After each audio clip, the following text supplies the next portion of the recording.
Hello and welcome back to Oz Stock, the program where we look at what's happening in the Australian stock markets at the moment. I'm your host, Mike Loder, and right now we are looking at the rising rates and the fear of inflation. It is a very interesting time and things are changing dramatically and very quickly.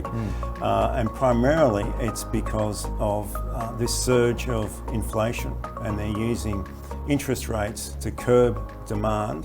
But we're not close to either peak inflation or peak interest rates. So that is problematic for risk assets generally.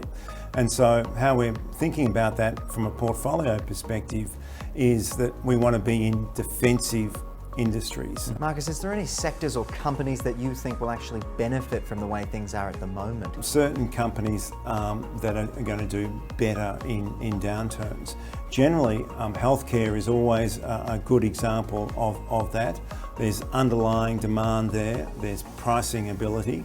But other companies in the waste industry, such as Cleanaway, all of those services are still required, and they generally again have those pass-through contracts there.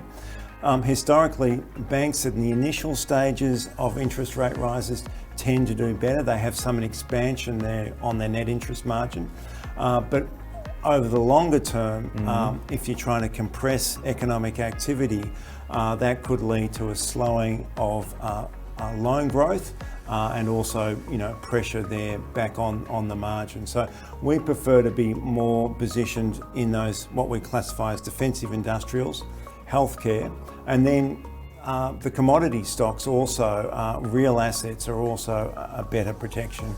To be very aware of economic cycles, and they do tend to go for a significant period of time. And so waiting in progressively, because no one knows where the top is or where the bottom is, but you want to understand where the direction of travel is. I think the direction of travel in the short term is still problematic. So really careful consideration and buying quality rather than sort of smaller or more cyclical companies at this stage of the economic cycle. Those things will come later, but not yet.